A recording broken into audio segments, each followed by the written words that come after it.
السلام علیکم ورحمۃ اللہ۔ میں ہوں محمد فضیل رضا قادری اور ہمارے ساتھ ہیں محمد تنویر نیاز اتاری۔ آج ہم ایک بہت ہی اہم موضوع پر گفتگو کرنے والے ہیں، جس کا موضوع ہے کیا انبیاء اور اولیاء کرام کو علم غیب ہے۔ آج کل لوگوں کے ذہن میں ہے کہ لوگ کہتے ہیں کہ انبیاء کرام اور اولیاء کو علم غیب نہیں ہے، اللہ تعالیٰ نے ان کو علم غیب نہیں عطا فرمایا۔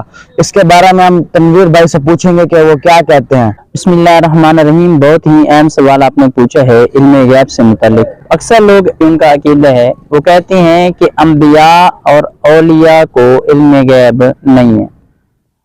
وہ کہتے ہیں کہ معاذ اللہ یہ علم غیب جو ہے یہ صرف اور صرف اللہ کی صفت ہے، اور اگر کوئی بندہ اس کو انبیاء کے ساتھ یا پھر اولیاء کے ساتھ منسوب کرے تو وہ کفر کے فتوے، شرک کے فتوے، اسی طرح مختلف فتوے لگاتے ہیں۔ تو جبکہ ہمارا عقیدہ یہ ہے کہ انبیاء کو بھی علم غیب ہے، اولیاء کو بھی علم غیب ہے۔ اللہ تبارک و تعالی جس کو چاہے اس کو علم غیب عطا فرمائے۔ اسی سے متعلق قرآن مجید فرقان حمید میں بھی کئی آیات ہیں۔ میں صرف ایک آیت سے متعلق بحث کروں گا۔ سورہ آل عمران میں ہے، حضرت عیسیٰ علیہ السلام نے بنی اسرائیل سے فرمایا، کیا فرمایا؟ وَأُنَبِّئُكُمْ بِمَا تَأْكُلُونَ وَمَا تَدَّخِرُونَ فِي بُيُوتِكُمْ، پارہ نمبر 3 اور رکوع نمبر 13 ہے، اور میں تمہیں بتاتا ہوں جو تم کھاتے ہو اور جو اپنے گھروں میں جمع کر کے رکھتے ہو۔ اب علم غیب کسے کہتے ہیں؟ سب سے پہلے تو ہم لوگ غیب کی تعریف سمجھیں گے۔ غیب کسے کہتے ہیں؟ غیب ان باتوں کو کہتے ہیں جن سے بندہ، جن کو اپنے عقل سے اور اپنے حواس سے معلوم نہ کر سکے۔ یہ صرف اللہ تبارک و تعالیٰ کی عطا ہے۔ اور حضرت عیسیٰ علیہ السلام نے بھی فرمایا ہے کہ میں تمہیں بتاتا ہوں جو تم کھاتے ہو اور جو تم اپنے گھروں میں جمع کر کے رکھتے ہو وہ بھی بتاتا ہوں۔ مولانا محمد نعیم الدین صاحب مراد آبادی رحمۃ الرضوان اس آیت کریمہ کی تفسیر میں لکھتے ہیں کہ حضرت عیسیٰ علیہ السلام آدمی کو بتا دیتے تھے جو اس نے کل کھایا تھا اور اسی طرح جو آج کھائے گا، اور اسی طرح یہ بھی بتا دیتے کہ جو ان کے گھر والوں نے اس کے لیے بنا کے رکھا ہے۔ اسی طرح بہت سے بچے حضرت عیسیٰ علیہ السلام کے ارد گرد جمع ہو جاتے اور حضرت عیسیٰ علیہ السلام ان کو بتاتے کہ آج آپ کے گھر والوں نے یہ کچھ کھایا ہے، آج آپ کے گھر والوں نے آپ کے لیے یہ کچھ بنا کے رکھا ہے۔ یہ بھی بتاتے کہ آج آپ لوگ کیا کھا کر آئے ہیں۔ اسی طرح جب بچے گھر جاتے تو وہ اپنے گھر والوں سے وہ چیز طلب کرتے جس کے بارے میں حضرت عیسیٰ علیہ السلام بتاتے، اور جب ان کو وہ چیز نہ ملتی تو وہ اپنے گھر والوں سے ضد کرتے، روتے کہ ہمیں وہ چیز پرووائڈ کی جائے۔ اسی طرح جب لوگوں کو پتہ چلا، لوگوں نے اپنے بچوں سے پوچھا کہ آپ کو یہ کون بتاتا ہے؟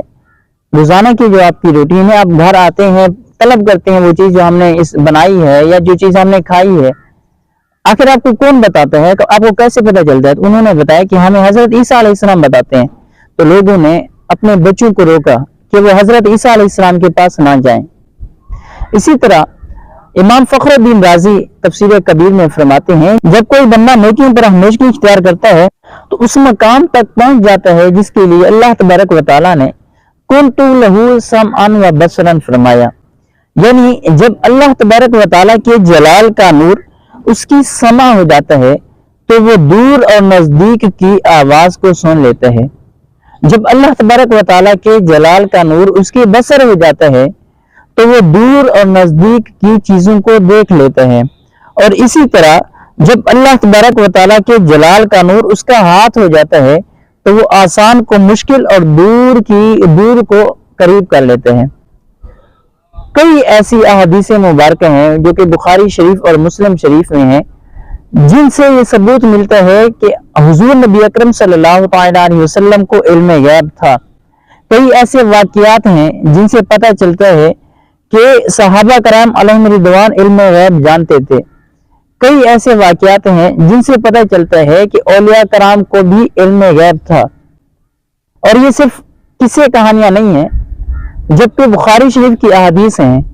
اگر کوئی بندہ ان کو کہانیاں سمجھے یا پھر ان کا مذاق اڑائے تو وہ کافر ہو سکتا ہے۔ بخاری شریف سے یہ چیز ثابت ہے۔ لوگ کہتے ہیں کہ آپ بخاری سے ثابت کرو، مسلم سے ثابت کرو، ہم لوگ بخاری اور مسلم سے حوالہ دیں گے۔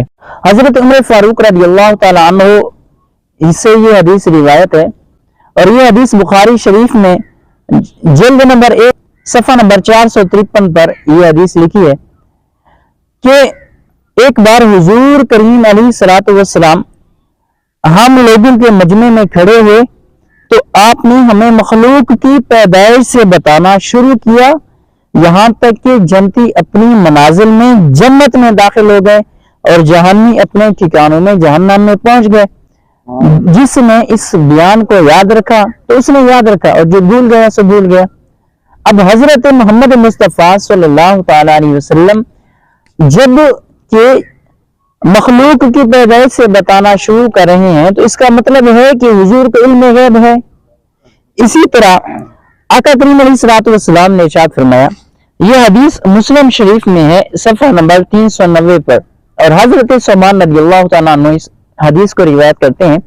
حضور نبی اکرم صلی اللہ تعالی علیہ وسلم نے ارشاد فرمایا، اللہ تبارک و تعالیٰ نے میرے لیے زمین کو سمیٹ دیا تو میں نے مشرق سے مغرب تک زمین کا تمام حصہ دیکھ لیا، اور اسی طرح عنقریب میری امت کی حکومت وہاں تک پہنچے گی جہاں تک کہ زمین میرے لیے سمیٹی گئی ہے۔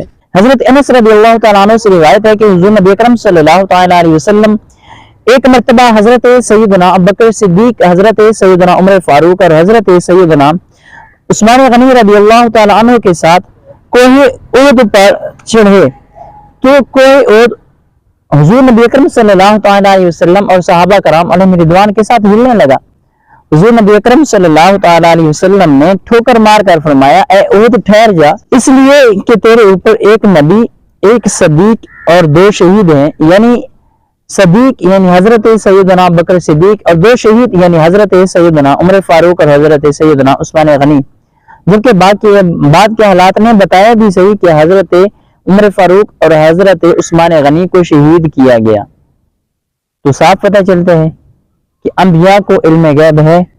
اور اسی طرح جب حضرت سیدنا ابوبکر صدیق رضی اللہ تعالی عنہ کا انتقال ہونے لگا، اب مرض الموت میں تھے، آپ نے حضرت عائشہ صدیقہ رضی اللہ تعالی عنہ کو بلایا اور کہنے لگے کہ اے میری بیٹی، اے میری شہزادی، اب جو میرا مال تھا وہ میرے وارثوں کا ہو چکا، میرے اولاد میں جو ہیں 2 بیٹے یعنی حضرت عبد الرحمن اور محمد ہیں، اور اسی طرح آپ کے ساتھ آپ کی 2 بہنیں ہیں۔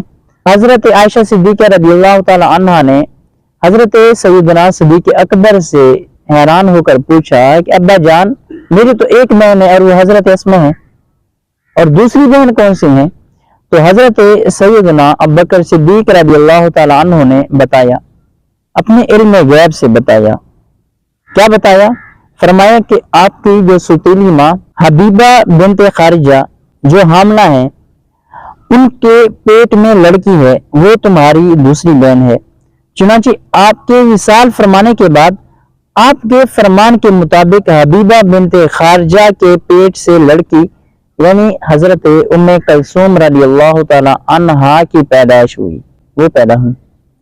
اب حضرت سیدنا ابوبکر صدیق رضی اللہ تعالی عنہ کو علم غیب تھا، تو انہوں نے اپنے علم غیب سے بتایا کہ اب وہ جو مرض الموت میں ہیں، انہیں اس مرض میں، اس بیماری میں ان کا انتقال ہو جانا ہے۔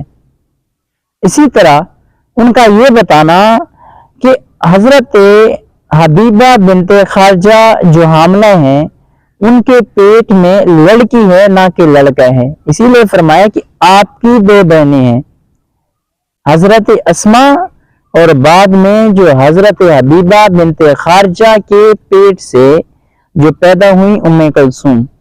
اسے پتہ چلتا ہے کہ انبیاء کو بھی علم غیب ہے، صحابہ کو بھی علم غیب ہے، اولیاء کو بھی علم غیب ہے۔ اللہ تبارک و تعالی جسے چاہے اسے علم غیب عطا فرما دے۔ یہ بحث بڑی لمبی ہے، گفتگو ہے، میں ان چند حدیث اور ایک آیت کریمہ اور ایک واقعے کے ساتھ میں اس موضوع کو ختم کرنا چاہوں گا، اور ان لوگوں کو میں یہ تنبیہ کرنا چاہوں گا